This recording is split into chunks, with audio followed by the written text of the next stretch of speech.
Welcome to Honey in the Rock, a podcast for women. Here we believe in finding sweetness even in the most difficult places. Each story you will hear is a testament to God's faithfulness, showing that even in the wilderness, He provides honey from the rock. Join us as we listen to real, raw, and redemptive stories that remind us of God's goodness and grace no matter what life brings. This is Honey in the Rock, sweet stories from hard places. Let's get started. Hi, Joe. Hello. I am so excited to be sitting with you here on this couch and Yes. getting to hear your story. Before we kind of dive into the details of your particular story, would you just kind of introduce yourself to the audience and let them know a little bit about who you are? Yeah, so I'm Johanna. I go by Jo. I grew up actually in a small town in Ohio where life was very different than it is here in California.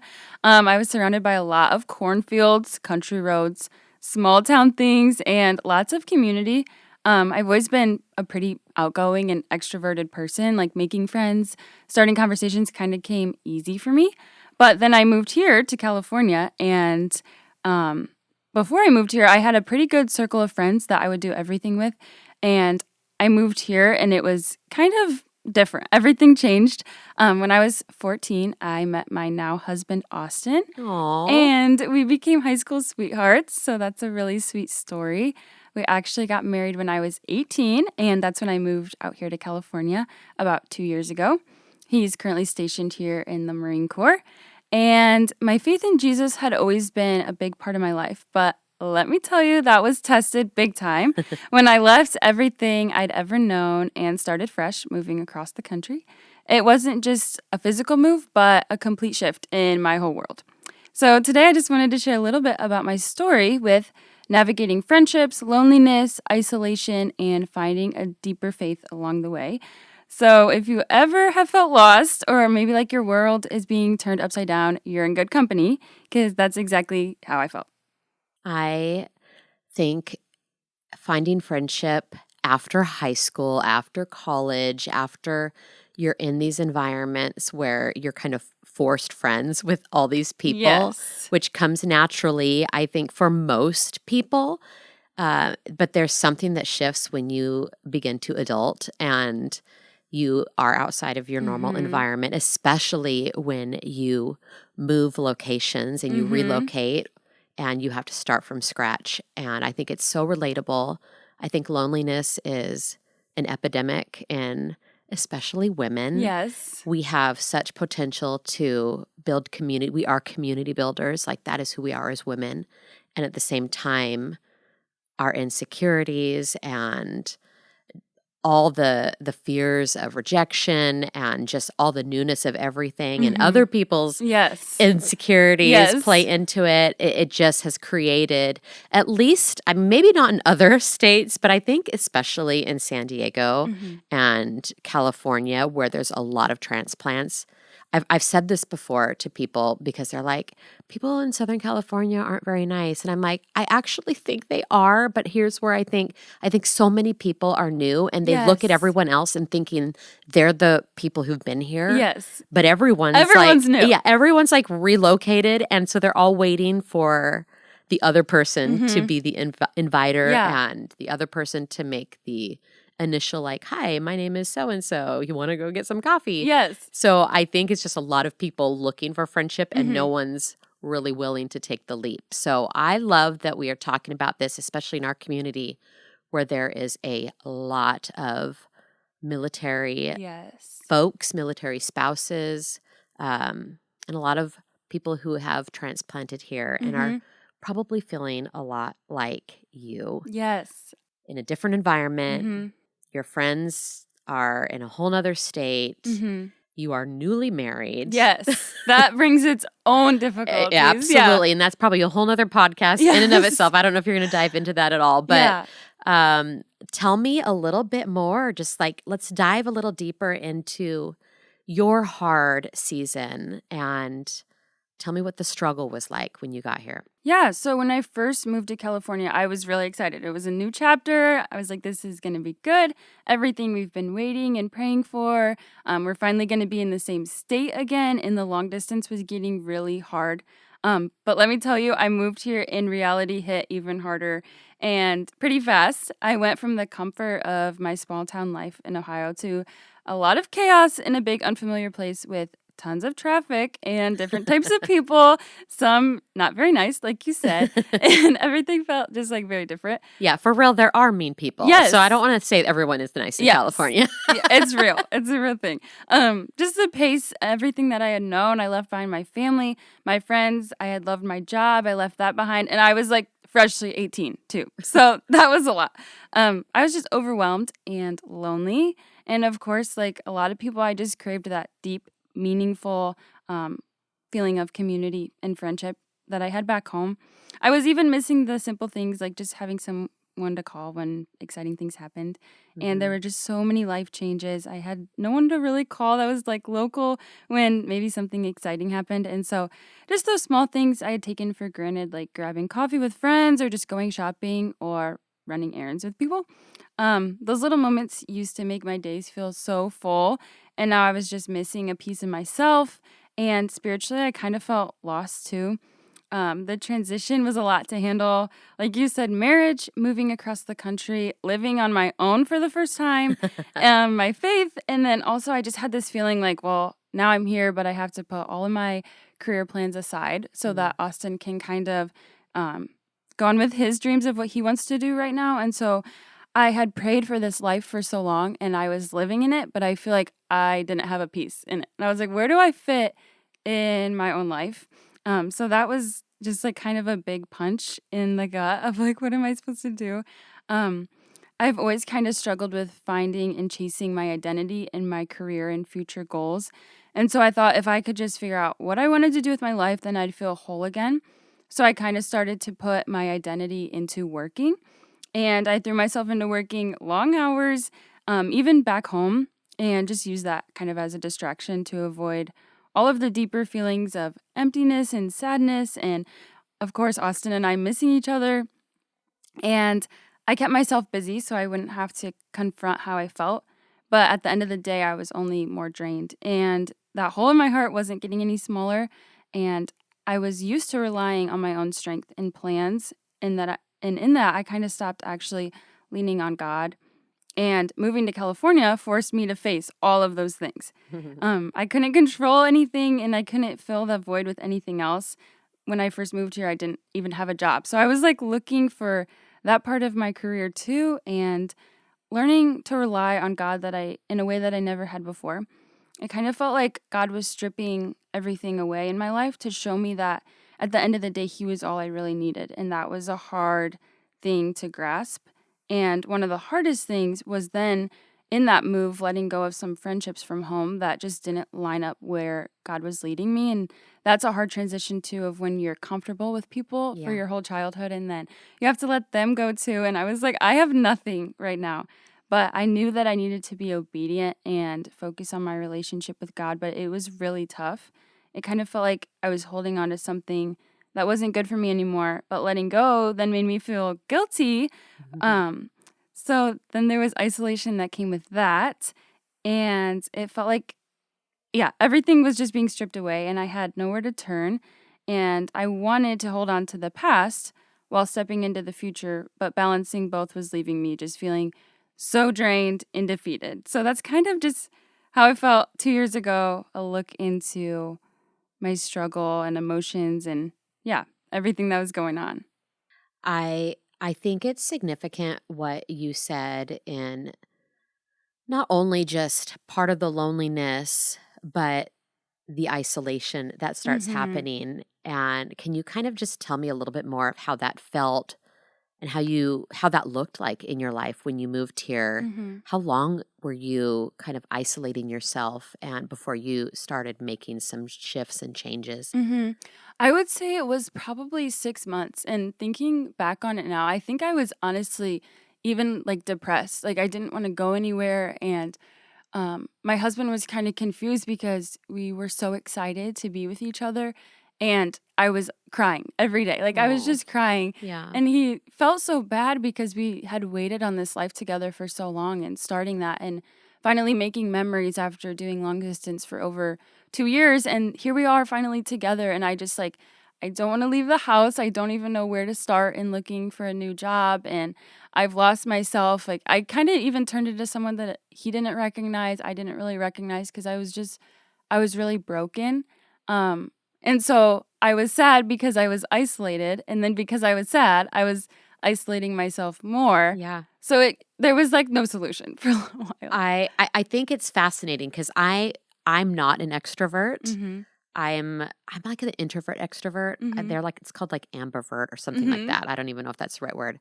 But I find it fascinating that extroverts can get lonely. Yes. And that extroverts can isolate because it's like that is so opposite of how Yes. you are created and Yeah. how you are wired. Mm-hmm. So as an introvert, being by myself, I'm like, yay. Like, I could be a hermit, a happy hermit. Yeah, I could But not. yeah. And so I can only imagine, even on top of like the loneliness, like you're losing some friends, needing to let go of some Mm-hmm. friendships.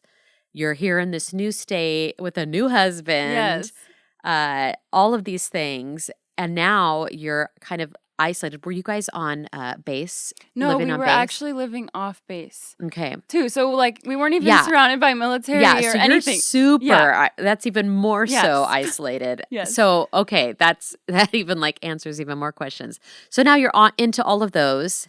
And on top of it, you're this extrovert that thrives on Mm-hmm. community. That is a lot. I just Yeah. want to acknowledge it's a lot. Yeah.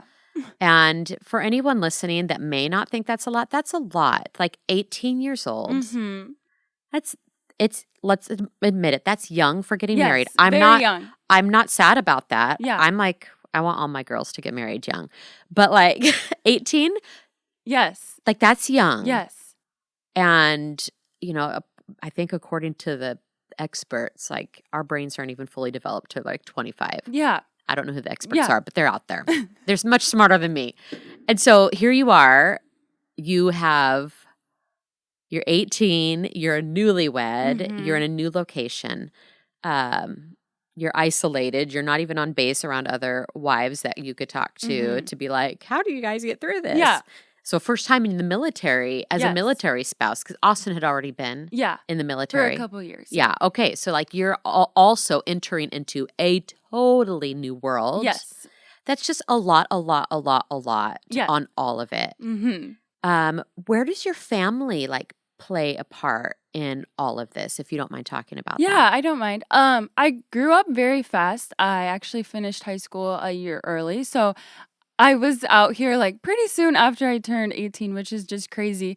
And a lot of my friends were like still finishing up school, and I was out You're here like, bye. in California. Yeah, it was fun. Like it was exciting, but my family has always been really supportive. They were supportive through the whole thing, and they knew that we were ready to get married. We were both very just mature for our age Yeah. and knew what we wanted like early on in our relationship and worked really hard to get there. So I think that they tried to be supportive in the best way they could, and they knew that we would just have to figure these things out together, and they were praying for us. And I don't know. I think there was a part of me that didn't want them to worry. So I didn't want to reach out with like, everything I was truly Yeah. feeling, because I didn't want them to think that I was like thinking I made a mistake, because I knew I would get through it. In the time, it just seemed like it was never going to end. So they tried to help the most that they could, but I was also Holding back. in the isolation. I wasn't really reaching out to Yeah. anyone, including them, so they couldn't really help a whole lot. In this season, had you guys connected to a church family yet? Yeah, we had been going to a church right when I moved here, but again, it was kind of just like we came in and sat in the back and then left. Yeah. So that was hard. I had a really good home church back home too. And so even that church community was like gone. And I'm like, Yeah. I don't even know where to start, because we had gone to the same church for a while, and I grew up as a pastor's kid. So like that church community was very common, and I was used to that, but I didn't even feel like trying to like get plugged in, because it just felt like another thing that I'd have to start over with. Yeah. Yeah. Absolutely. And I mean, for those of you that are listening that may not know military life, especially for Marines, you guys get moved pretty regularly. Yes, I like mean, every 3 years or so. every 3 Yeah. to 4 years you're at a new location Mm-hmm. and new family, new friends, new everything. Yeah. And so it is a lot. We see them this cycle all the time, and it is hard. It's hard on families. It's hard on Yeah. marriages. It's hard on Especially kids. kids. Yeah. Uh, it's not for the weak. And we love our military. We love our Marines, especially because our church is right next to the Camp Pendleton base. So we get the honor of being in people's lives for a Mm-hmm. chapter, sometimes longer, sometimes less. But I've seen this same thing happen over and over and over again, this level of loneliness Mm-hmm. where people will come in that are new, that have transplanted, and they might even know that, hey, I might not be here this long. Yeah. And so there's this mentality that starts to grow of I'm just gonna like I'm just gonna sit on the out, like Yes. the what's Not the plant word? any Yeah, I'm roots. not gonna Yeah. really go deep because it'll be hard to have to leave Mm-hmm. everyone again. I'm not gonna really get involved. I'm not really gonna belong to a church because this is temporary. Right. And whenever I'm talking to a military couple, especially, I'm always like, dive into the deep end Mm-hmm. quick. I mean, Yeah. because when you can have healthy roots in healthy friendships, even if they are temporary friendships, Right. it's that healthy root when you are transplanted somewhere else, Yes. whether it be the military moving you or God is moving you. It's so much easier to transplant when you have strong, healthy roots, and that comes Yes. from getting planted deeply and quickly. Yeah, and you can still carry those friendships too Yeah, when you move, and I think a lot of people don't think about that. Like, absolutely. they don't just leave because you move. You can still connect, you can still call and text and Yeah, all the things, even in a different state. yeah. Yeah. But there is, I will say, because I might too have moved. I mean, Mhm. we moved here from Oregon and didn't know anybody. Yes. And same, I'm pastors. And so we were like, it's also like a little weird because you have a little bit of a disconnect too of like, okay, now who can we Yeah. trust to be like our close Yeah. friends? And so I have felt that too, that same like, oh gosh, like what do I do? Where do I go? Who do I trust? Like, Mhm. how do I, Who's weird? who's weird? Who's gonna like turn out to be like a horror story later on? And like, what? And so I could relate, even though I'm not military, I can relate with these feelings of, good Lord, like I'm in a new environment and I'm not exactly sure what to do, Mhm. especially when it comes to friendship. Yeah. So you're lonely. You've been here 6 months. Mhm. You are loosely connected in the church that you're at. Mhm. Newlywed, all these things. Yes. What changed? What was the turning point for you in this struggle where God really began to do something to take this hard season and move you out of that and into something sweet? Yeah, so things kind of all changed when I started to realize that not only was I sad, but I was also kind of making Austin sad just because he wanted so much more for us. Like when we moved together, and we just had all these big plans and things that we were going to enjoy together. And it was just really hard. And so when I started to realize that I was kind of rubbing off on him too, and he had been waiting for me to move out here for 2 years just for me to be crying every day, I'm like, I don't want He this. was waiting for his Yes. 16-year-old girlfriend. Yes, he was. He's like, hurry up and turn 18. Yes. Yeah, that's exactly how it went. But I just kind of realized like I'm trying to fill this void of happiness with all the wrong things, old friendships, my own plans and timeline, which I get stuck on all the time, and just unrealistic expectations of how I thought my life should look. And it's crazy. I started to realize just how often we cling to what's comfortable, even when it's holding us back. And so I started to learn that God was using this season when I was actually uncomfortable to strengthen me the most. And I just had to really press into the truth about his character. So one day I remember turning to God in prayer, and I prayed for a long time, and I was just asking him to fill this emptiness and help me find the community that I so desperately needed. For a while, I kind of started to wrestle with maybe I'm just not supposed to have friends in California. Like maybe Aw. kind of what It you were makes me saying. so sad. Yeah, it was kind of what you were saying. Like, I'm just not going to sow any roots. I'm just going to be here for a couple years. Then we're going to move maybe back home, and then I'll just look for friends again. But in this time of prayer, I actually came across Isaiah 41:10, which said, "So do not fear, for I am with you. Do not be dismayed, for I am your God. I will strengthen you and help you. I will uphold you with my righteous right hand." And that verse hit me hard, as it actually had always been my anchor in a few other points in my life before. And somehow I had forgotten the truth and significance that it held even in this situation. And what's even cooler is that I actually got this verse tattooed on my arm when I was 16, Wow. struggling with like some stuff with anxiety. And I just looked at this and I realized how much I needed to lean on it even right now. And so I kind of feel like it was just a truth that God had planted even on my skin a few years ago to remind me of his faithfulness, long before I'd fully understand how much I needed to rely on this and this truth. So I started to lean into Jesus more and more and began to realize the beauty of just his perfection and his timeline and plan. And he wasn't just my savior, but actually everything that I was lacking. And I started to sow into this. And in my loneliness, he became my comforter. And when I was feeling abandoned, I learned that he was actually my constant companion and he'd been there the whole time. And he's like, I'll be your friend. And so Aw. that started to help me. And I love that. yeah, when I was struggling to find peace, he brought just a calmness to my life, and he started to fill my heart with more joy every day. So I'd get up and we would actually leave the house and go and do something, and just the little things helped. He wasn't just like a part of my answer, but he was everything that I realized I had been looking for, and every area that I was lacking, his presence just started to fill. And I had learned about God my whole life, but in this way, and just the prayers that he was answering for me and the people that he was bringing into my life, I was experiencing new parts of his perfect character that I had really needed to learn. And slowly but surely, I started to see that God was actually using this season to teach me to fully rely on him and that he was enough. And it wasn't about what I could fix or the things I could find on my own or figuring things out or creating this perfect timeline, but actually just surrendering my story to him and that he started to put all the pieces back together. I love that that was your answer, because I think it would have been easy for you to just go out Mm-hmm.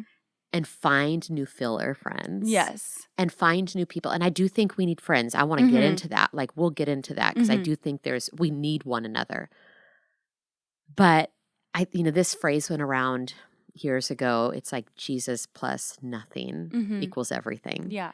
And it's so true. I went through a season I was probably 19 or 20. And I had this like hole similar in my heart. It was just Yeah. like something is off, something's wrong.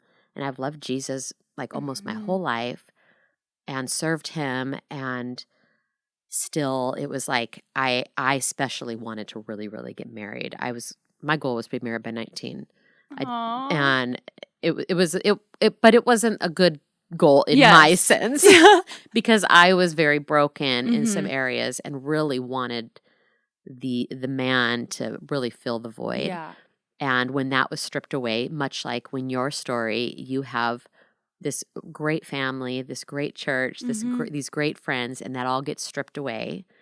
You do have to evaluate, like, what have I turned Right. to fill the God hole Yes. in my heart, and what have I turned to? And for many people, it's a lot of different things. It's substances, Yeah. it's entertainment, it's it could be your kids become that where they Yes. fill the hole. It could be your spouse, could be friends.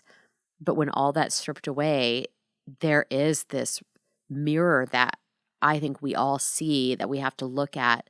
And I'm so grateful for you and for me that God did this for us when we were Yes. so young, Yeah.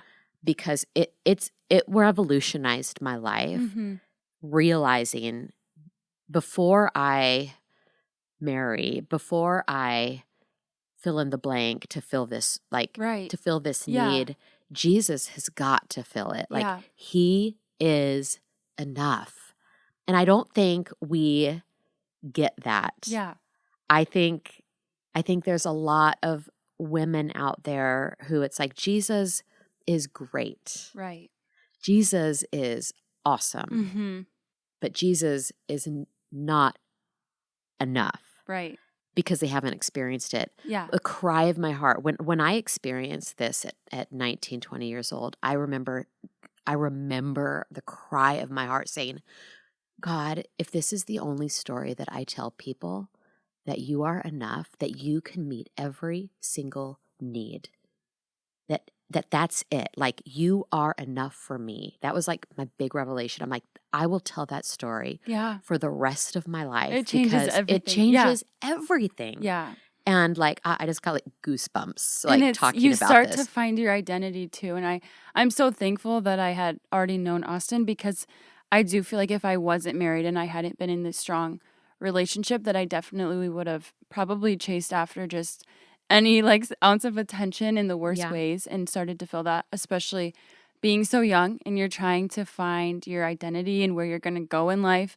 And then, yeah, that would have been a whole mess. So I'm very Yeah. thankful for that, and that I didn't turn to other places, because that would be a disaster. That would be a whole nother story. What a blessing for you to be telling this story. And I think there's women that are probably out there that are not 18, 19, 20 years old that are listening to this. Some are. Mm-hmm. And listen to Jo. She got this. I'll tell you. She got this when she was young. But some of them are in their 30s, 40s, 50s, 60s plus that are still like in this cycle of looking to try to fill that hole with something. Yeah. I always remember, and it was actually one of my life messages, still is. It's like the woman at the well Yeah. with Jesus. Mhm. And he's like, hey, I know you. Yeah. Like, I know everything, yeah, actually. he's like, you've actually like, she's like, I'm just with this person. He's like, actually, I know you. Like, you have been married like 4 or 5 times, and the guy you're with right now isn't not even your husband. Yeah. And to me, it was like so significant that she was in this place at a watering hole, Mhm. a place where you go and you get water, you Right. go and you get sustenance, you go and you get the thirst quenched, Yeah. like in the natural. And she's here meeting Jesus, and he's bringing up basically all of the places in her life that she's Mhm. continued to turn to Yeah. fill this void in her. And so no matter, for those of you who are listening, and we're going to talk more, we're getting there, guys. But I had to just pause here because it's so good. This is good. There's a moment for each and every one of us as women, whether we have turned to our kids to fill that void, whether we have turned to entertainment. Social media is a huge thing now, where we find our identity, we find our purpose, we Mhm. find, and we try to fill that void, whether it's a spouse or a career, whatever it may be. Even if you have done that, it's never too late Right. to Yeah. stop and just say, hey, I've got to make a shift. Like, I want every woman, young and old, to be living their life from a place where they are filled and whole Mhm. in Jesus alone. Yeah. And there's something beautiful that happens when a woman embraces that and they get Mhm. it. Yes. Like, your confidence changes. The way that you look at yourself changes. The way Mhm. that you love others Yeah. changes. Everything changes when you come from this place of like, I found, it's not like, and listen, when I went through this, I'd been saved like you Right. for a long Yeah. time. So it was like, yeah, I'm saved, but Jesus was not still my enough. It was like putting a round ball in a square hole. And so although it may have filled, that thing Mhm. might have filled But not it fully. temporarily, Yeah. there were was still pieces. leakage. Yeah. It still wasn't enough. And there was going to always like end up me feeling empty Yeah. at the end of the day, Mhm. sometimes longer than others. Right. But okay, we're going to get back to the story. I love that. We just had to have a little moment. Okay, so tell me a little bit about the steps you took to kind of grow and move away and out of, because for those of you who don't know Jo, she said she's an extrovert, but you are so friendly. Aw, thank you. You are not just friendly, but you are like a gatherer of people. Yes. And so you went from, in our church, from this place of loneliness. Well, I don't know if you were lonely by the time you got to our church, but you started out in this place of Yes. loneliness and all these things. And then you show up at our church and I'm like, this girl's amazing. Like, this girl's fire. Thank She's you. got so much life in her. And all I remember about you at the very beginning is you always had people with you, bringing you were always a Yeah. bringer, and you still are. Yeah. Bringing people to church. And so you obviously did something Yes. where you went from no friends Yeah, to crying an all the time. abundance, Yes. Yeah. because you're inviting everyone. I'm like, how did you do that? Tell us how you did that. Okay, so yeah, the healing wasn't instant, but I had to shift, and I had to shift my focus to gratitude. And instead of dwelling on all the things I didn't have and everything that I thought I was going to have and wanted to have, I started appreciating the things that were right in front of me and this life that we had prayed for, we were living in. And so I just worked to spend more intentional time with Austin because I did have him. And so I was trying to cherish that. The best Yes, friend. yeah. And so we just started soaking up little moments that we prayed so long and hard to have. And just things like cooking dinner together, driving to explore new places, and talking about our dreams for the future. Because for a while, I think I had stopped dreaming, and I'm a dreamer. So we started doing that, and that definitely helped. And I stopped putting so much pressure on myself to have it all figured out and just began trusting again that God's timing was perfect. And as my faith grew, God started to open doors when I started to shift my perspective. And I think it took that for me being in a place where I could actually be a good friend and not be desperate for friends that maybe weren't even the ones that God was placing in my life, but just kind of being open to opening my heart to anyone. And so I actually found a few other military wives on Facebook who were also craving some connection and community. And we started meeting up for Bible studies, and those relationships became such a lifeline. And we were able to pray together, encourage each other, and just remind one another to chase after Jesus. And over time, those 3 friendships became exactly what I needed. And they quickly grew out of that surface level connection to people that actually wanted to understand my struggles, and they were willing to be vulnerable about their challenges. And Austin and I actually found and started going to this Bible study once a week on base, actually, where other military couples would just gather and eat dinner together and point each other back to Christ. So that was really helpful. And it was groups like that that just showed me the power of vulnerability and how beautiful it was to do life together with other believers. And that was a hard thing too, because I told myself that I wasn't going to open up to anyone because I was only going to be here for a few years, and these people didn't grow up with me. And so just telling them about my whole story and everything about me, I felt was just going to kind of be like a burden. And I think a lot of us as women feel that way of like, I don't want to be a burden to people, so I'm not going to open up. Like, I'll be there for them. But Right. yeah, so then church also played a big part. Austin and I started attending Grace about 6 months after I kind of had this shift. And so I was already starting to heal. And we came here and we were just welcomed with such open arms. We were really intentional about getting involved and working to use the gifts that God had blessed us with and called us to use. And so when we came here, we both like made an agreement that, okay, this time it's going to be different, and we're going to really work hard to put ourselves out there and not just hide, because that's who we truly were. And so just coming in here, it was kind of like a fresh start of community, and people started to come into our lives, and we were starting to grow a lot together and in ourselves and in our faith. And so we knew we needed to find more people who shared the same foundation of faith and could walk alongside us in this journey.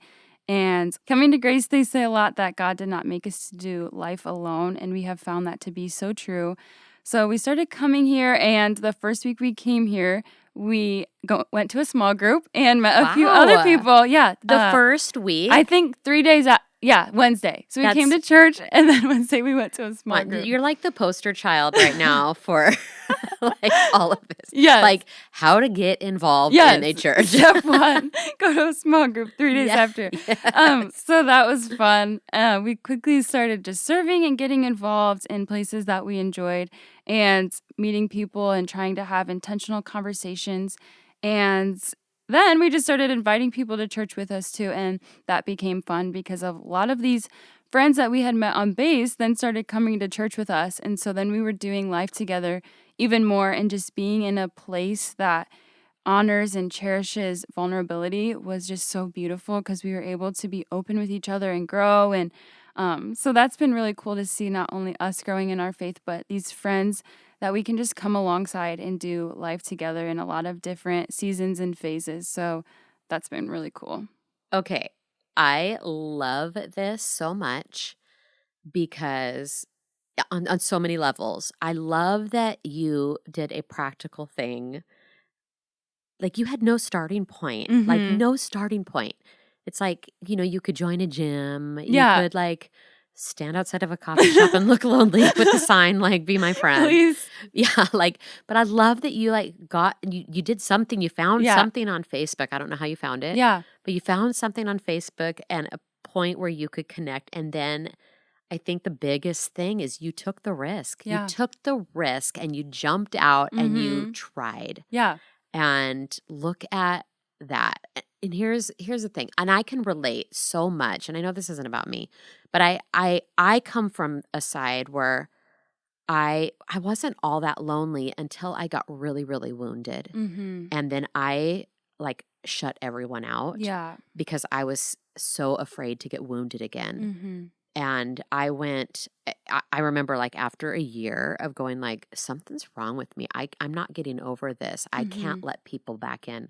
I had to go. I went and got therapy Mm-hmm. because I'm like, I've been trying and it's like, I can't You're get just closed past off. this. Yeah. Yeah. And I'm like, whoa. And this is not good as a pastor Yeah. and a pastor's wife to be this closed. Yeah. I need to get over this. So I went and got some therapy. And then I had to make a decision like you. Mm-hmm. I had to say, I need to get in some new circles Yeah. to create some new friends and Mm-hmm. at least give the opportunity for it.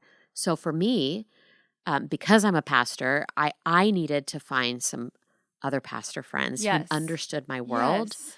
and that I could feel safe with. And that was like a really good starting point Yeah. for me. So I started a small group Mm-hmm. with other senior pastors' wives in my community. And we met Mm-hmm. once a month at Nordstrom Cafe, which is closed and it's so sad. But once a month in Nordstrom Cafe. And it was literally like, I just posted it on my Instagram. Mm-hmm. And I'm like, if you're a senior pastor's wife Please come and be you my live friend. in the community, like it was basically that, like, Yeah. come and be my friend. It's like, this is not a place to give you any agendas. You're not promoting Yes. anything. This is just for community and for us to have friends. Mm-hmm. And the first time it was like 3 of us were there. Aw. And then like the next time there was more. And it got to about a dozen of us that Aw, would how meet every month. sweet. And there were some that I didn't click with. Mm-hmm. I loved them all. But Yeah. some I was just like, it's great to see you. And Mm-hmm. then there were some that I really clicked with. Yeah. And they became some of my closest friends and brought such healing. And so it started with me having to go, one, I got healing Yes. to figure out why I couldn't get over some things by myself. And so I went and did the work. But then it was like, okay, now I have to take responsibility Mm-hmm. and do something. I just can't Yeah. sit and wait Yeah. for people to just fly into my world. That only happened on the playground when I was 6, you know? Right. Yeah. It's like, oh, we bumped arms. Are you my best friend? Yeah. What's your name? I don't know. I don't remember her name, but she's my best friend. You know, it's like that doesn't happen. When you're an adult, you have to be intentional. And you Yes. have to take the risk. And for you, it wasn't to love again. For me, it was to love again. Mm-hmm. But both sides, we both had to take Yes. risks, whether it was because you relocated or whether you were wounded. The risk and doing something to get yourself out back on the saddle. Yeah. I don't know why it's like so scary too. We grew up and we have all these friends around us, and then we get out of college or high school or whatever it is, and we're like, okay, now how do I make friends? Like, It's exactly Yeah. that, because you didn't really have to work at it. Or put yourself out there. Yeah, because it's like it's friendship because of proximity, because you're with these people, and that just naturally happens. Yeah.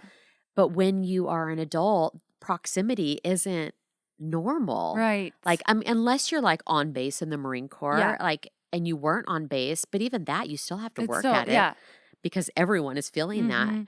So it is so hard. People, I think there are people out there who do make friends very easy. Yeah. I'm not one of those people.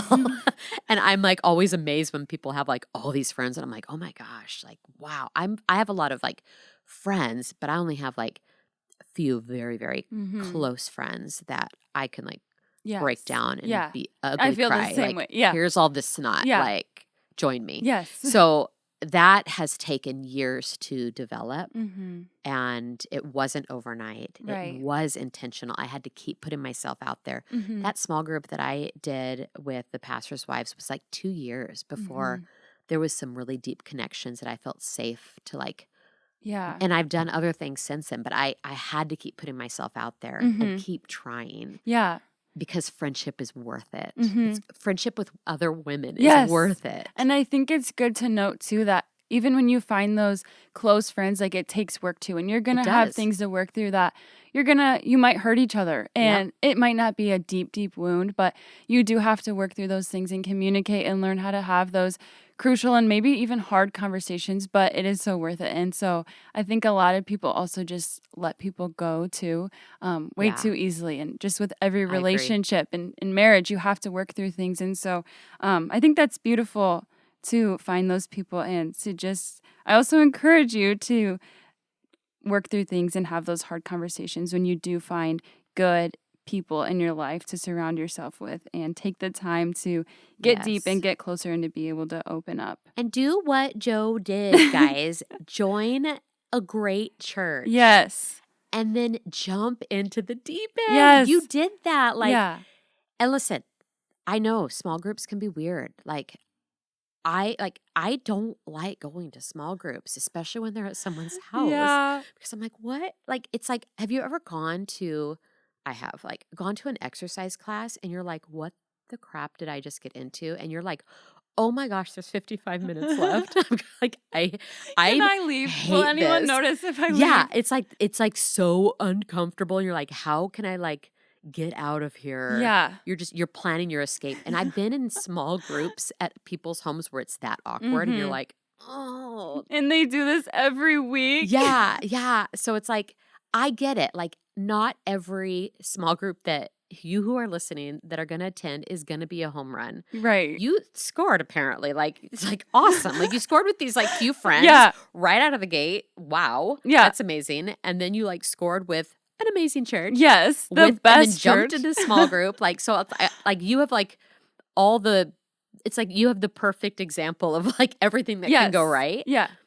But like I've told this 1,000 times, like at our newcomers class, I think we get into this mentality of, gosh, like I don't do small groups because let me tell you about my experience, and it's like, and someone has this horrible experience or really awkward experience, or they're just so shy. Yeah. And all of that just makes them uncomfortable. As an introvert, I can relate. So I get it. But I always use this example of like, I've gone to restaurants and have gotten really poor service or really bad food. And I will normally be like, not always, but sometimes I'm like, that's the last time I'm going to that place. And every once in a while I'll be like, I'll try it again. Maybe maybe the worker was having a bad day. You want to give people the benefit of the doubt. If I have it again, if it's another poor customer service experience, I'm going to be like, great, I'm not going back to that restaurant. Right.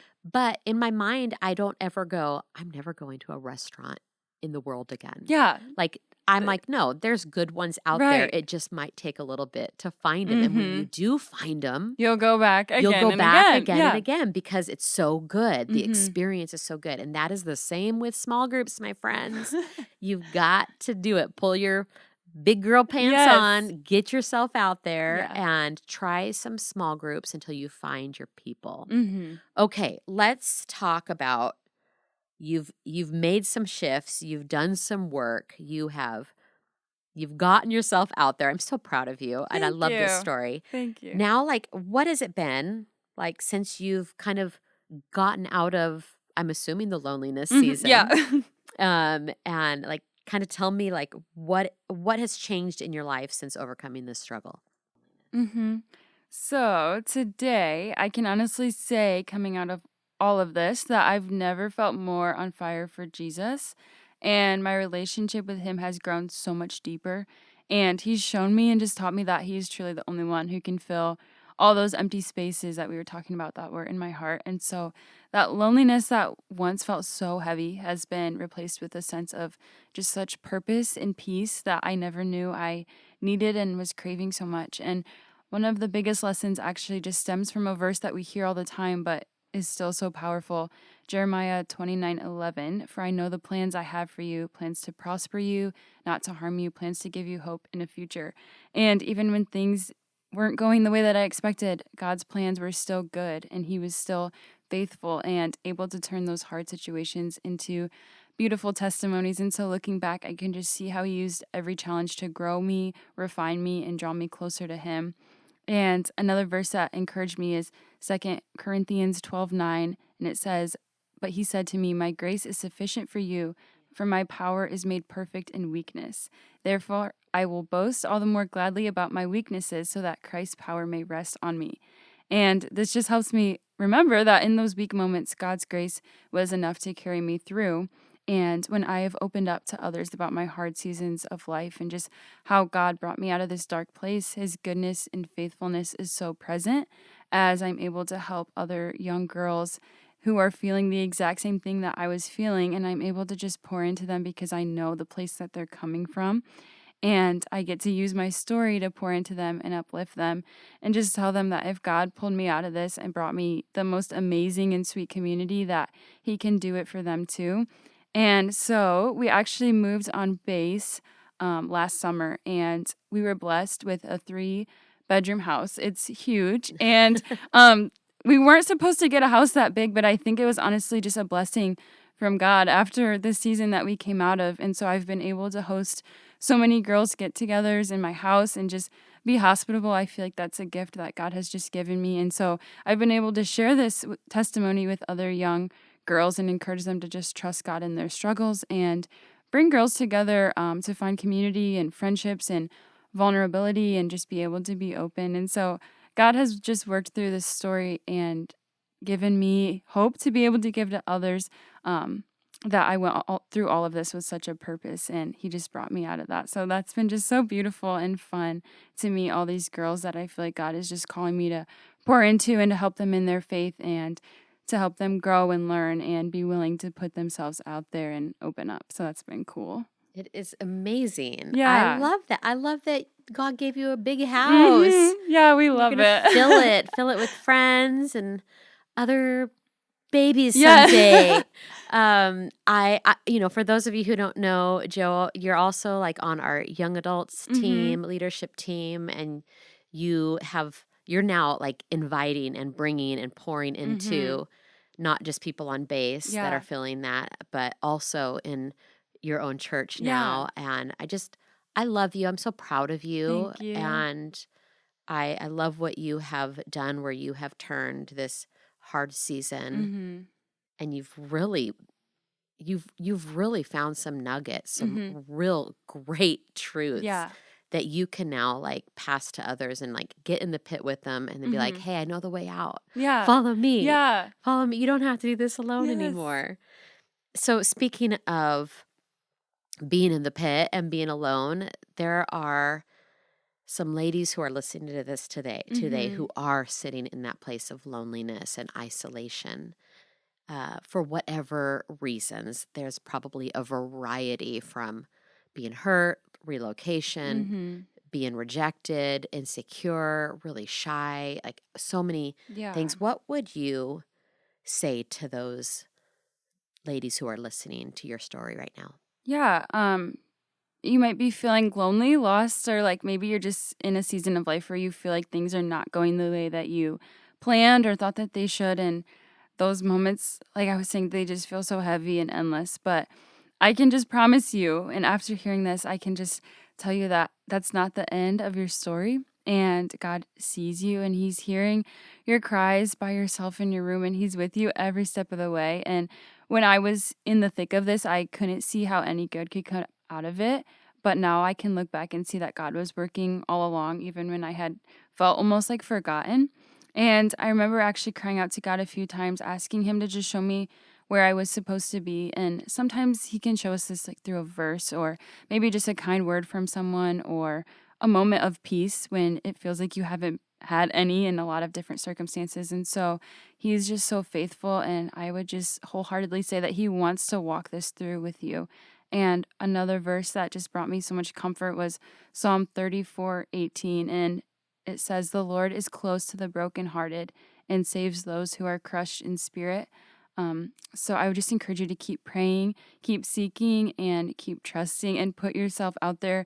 It can just be as simple as texting someone that you think that you might have some similar interest to and just asking them, "Hey, do you want to go get coffee?" And I know it's so hard, but I've done that a few different times and it actually ended up working out. So and it's not that bad. Like once you get there, it's not that bad. You can talk about anything, just like bring up your dog or something. Just talk about something, and I promise you, it won't be that bad. Hey, we have chat GPT. Yeah. It could literally give you like all the questions Yes. to talk about Yeah, on a first friendship date. and if it's bad, like you don't have to go again. Just find someone else right. and try again.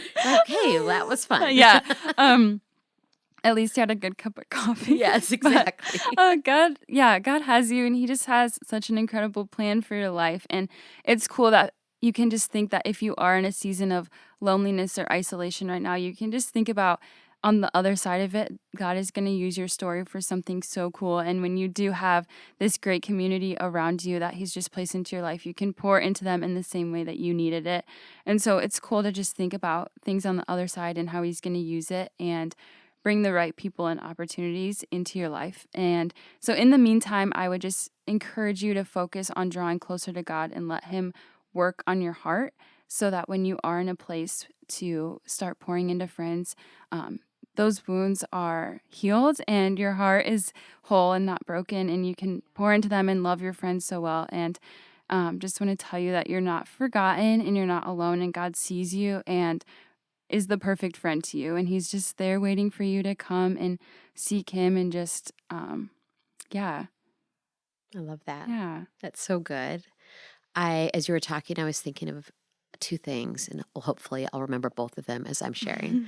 One is the Bible. The Bible's pretty clear. If we want to have friends, we got to be friendly. Right. And it always starts with like you give what you need. Mm-hmm. You've got to pour out what you at times don't even feel like you have. Pour Right, out of your yeah. lack. Mm-hmm. And so for those that are friendless right now, and for those of you who are lonely right now, you got to start with getting to a church. Mhm. It doesn't even have to be our church. Find a church, Yeah. a good Bible-believing church Mhm. that's got some good small groups and community within it, and get involved. Take the risk and smile, Yeah. smile, show up.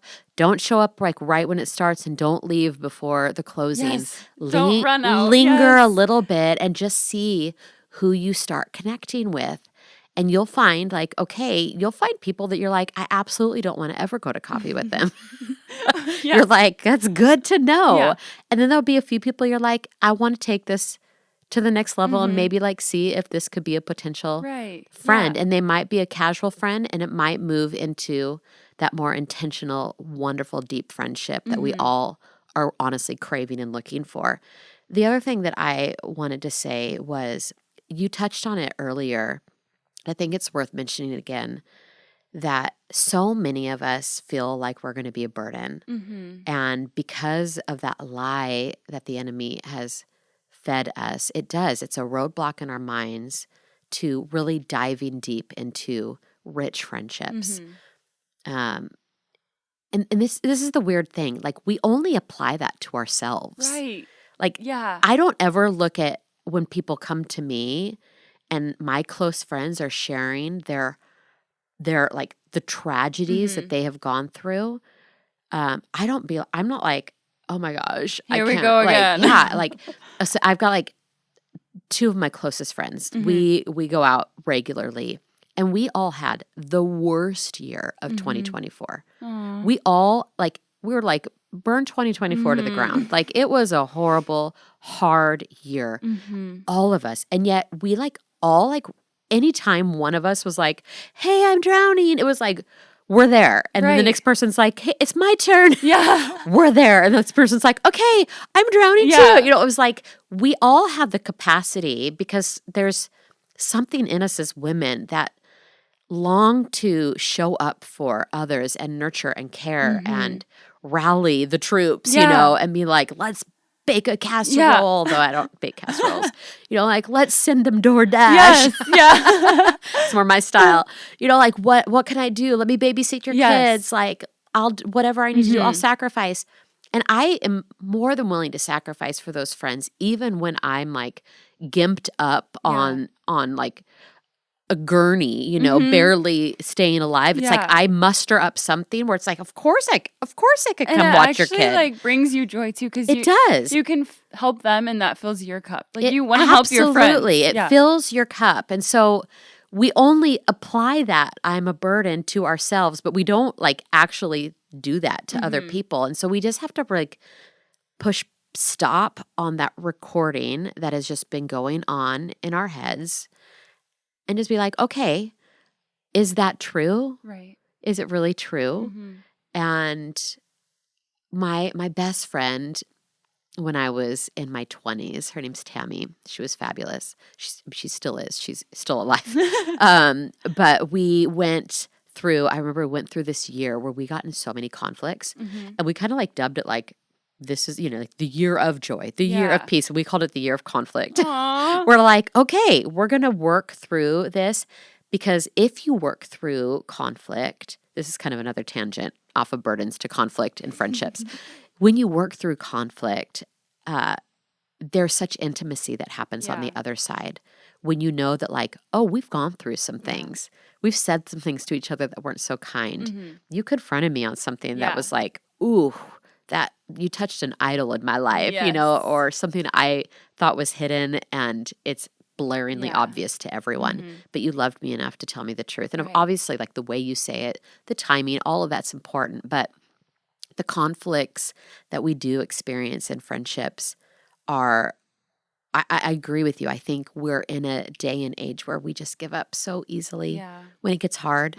And it's like the first sign of conflict and struggle. We're like, peace out. Like, you're too much. And I'm like, no, like Jesus went to the ends of the earth for us. Like, he like went for it, and he continues to put himself out there over and over again to reach us, even when we've rejected him.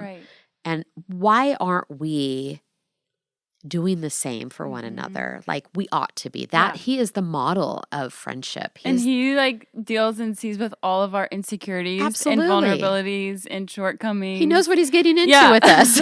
He's getting the raw end of the deal. Yeah. Absolutely. So I just say, go for it, do it, get out there, get back on the friendship dating horse again, and take someone to coffee, go on a walk, go on a hike, go do something. Just do something, anything. Get on Facebook or whatever.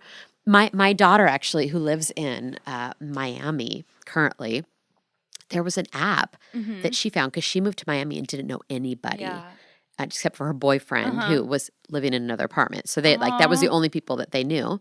And then she like found her roommate. And she was actually found an app that was like, it was like, I wanted to say Tinder, but it's not Tinder. Like a dating app for It was friends? like a dating app for friends. Oh my gosh. And she created and found this whole group of girls that, and some of them didn't work out. And some of them were like, oh, you're crazy.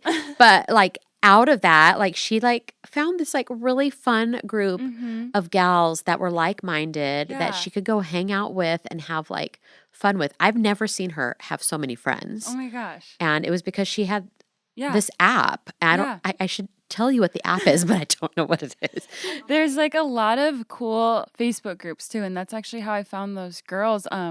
If you just like go on Facebook and look up And like I know a hobby Facebook is you for have, old people, but you young people, you I can love get it Facebook. too. Good. You're an old soul, Joe. Yeah, I am. If you just like look up a hobby that you have and look up the town near you, you'll find people that There are you like go. looking for the same thing. I love that. Bumble. That's what Bumble it was. for Bumble friends. for friends. So I don't know how it works. So all I know is my daughter used it and she found some good friends. So yeah, maybe that's a good thing for you. Facebook, Bumble for friends. There's other things out there I'm sure Yeah. that you can do. Get into a small group. Go to a small group 3 days after you start a Yes. church. Well, in closing, as we wrap this beautiful conversation up that I have thoroughly enjoyed, It's been so good. I'd like you to just to do two things. One, just kind of any final thoughts that have just been in your head or you want to share. And then if you would just close by praying for the ladies who are listening that might be in similar situations, I would love that. Yeah, I'd love to. I just want to say thanks so much for taking the time to listen to my story, and I hope that it helps you. And it's just so awesome to be able to share how God has worked in my life through the ups and downs and all the people that He's just brought into my circle of friends and blessed me with. And if you're struggling, just know that there's hope and that Jesus is always ready to meet you exactly where you are in your isolation. And just take it one day at a time and don't be afraid to reach out to people because there are at least a few people around you that are willing to help you when you need it, even if they're far away or maybe in a different state, and you don't have to try and do it all on your own, which is the beautiful thing. So I think it's so cool how when we open up to and are willing to be vulnerable, the devil has no room to try and keep us in our guilt and shame of whatever we're going through. And so that's just such an Love that. awesome truth. Yeah. So I would love to just pray over all of you.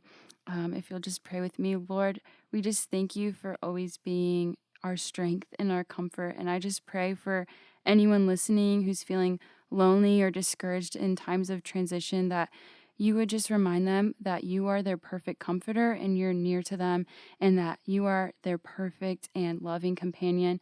So I just want to remind all the sweet girls listening to this that you are just so loving and you have a perfect plan and timeline for their life. I pray that you just bring them an amazing community to do life with and help us all to trust you more and grow deeper in our dependence in you. In Jesus' name, amen. Amen. Joe, thank you so Amen. much for sharing your Thank story. you.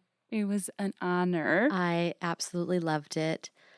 Ladies, if you need some tips on how to start making friends, track Joe down. Come find me. Come find her if I'll you go get to coffee Grace with you. Church. Yeah, she'll be your friend. And, one other thing that I would say in closing is pray. Mhm. Like, pray for God to bring the right friendships. Yeah. You did say something, and I keep circling back because there's so many good nuggets that you said, but you did say something about, like, if I had done it at that time, I was a little desperate, and I Mhm. probably would have found Yeah. people that weren't the best for me, because when we are thirsty, when you are so thirsty, when you are so hungry, you're willing Mhm. to eat Yeah. and drink.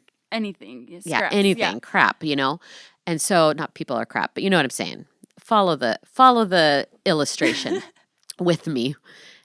So I do think that when you find that place where you are whole in Christ and you find your identity in Him, and then you start reaching out because you Mhm. aren't coming from a place of like desperate. Yeah. And brokenness. Yeah, And then you are insecurity. able to find and attract people who are like-minded. Mhm. And listen, we got to be friends with all, Right. but who you link shields with Mhm. is far different, and Yeah. they need to be moving in the same Mhm. direction You can be as a little you. picky with that. Absolutely. Yeah. You ought to be picky Yeah. with that. So pray, ladies, pray that God will lead you and lead you to the right friends. I prayed all the time about that, and then get yourself out there. Mhm. We love you guys. Thank you for listening to this amazing episode of Honey in the Rock. Until next time. Thank you for joining us today. Honey in the Rock is a ministry of Grace Church in Oceanside, California. Follow us on Instagram and join our community at Honeys of Grace. If today's story encouraged you, be sure to subscribe, share, and leave a review. Remember, God is always working for our good, even if we don't see it. Until next time, may you find sweetness in your journey.